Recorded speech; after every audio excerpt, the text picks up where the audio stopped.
know what to expect. I'd gone over there to do some solidarity work and some protesting. And you envision it as this kind of, I don't know, place of drama and warfare. And then I actually was quite shocked to find that it's an occupation, it's an apartheid, and it's so insidious in its treatment of Palestinians that there is no balance. All the power, like Israel is a militaristic society. It relies on its arms industry, and these arms are tested on Palestinians. And I actually saw this multiple occasions while I was doing my work. Part of my role in Hebron was actually watching the checkpoints that school children have to pass through every day. And so I was there with my two friends watching this checkpoint. And it's really bizarre because when you're standing there, these soldiers are so young. So they're like, you have to be in the military for 3 years and you go on when you're 18. So they're 18, 19, 20. And they look like they've got these friendly, lovely faces, and they're standing there at this checkpoint.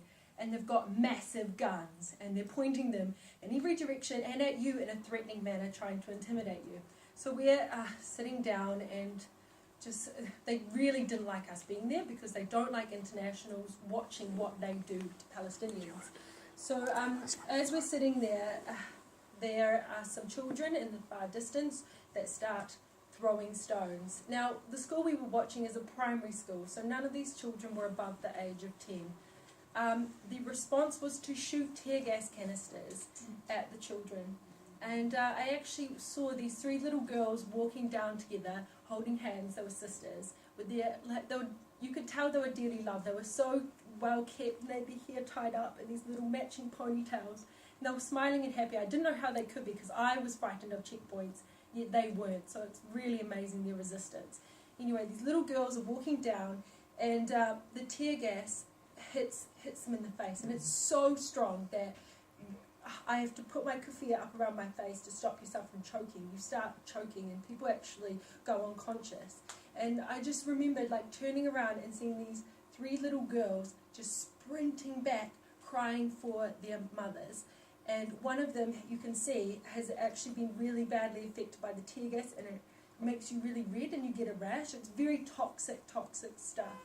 And the response of the young girl who was about 18, 19, 20 in the military uniform was to laugh hysterically to upset us. And of course it did. It's affected me. Today I'm baffled by it.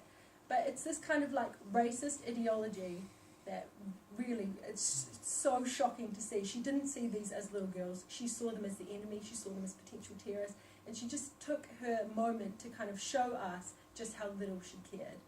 And so really, when you think about how does what's happening in Palestine, this brutal occupation, relate to us here in New Zealand, I mean, the problem is it affects everywhere. They're not just exporting their weapons, they're not just exporting their technology, they're exporting their ideology, they're exporting their tactics. And so they have for example, we have a recently signed a film agreement with Israel that says that we want to share cultural knowledge. I don't want this to be part of this racist culture. I don't think it's part of New Zealand. And so we should do everything we can to oppose this.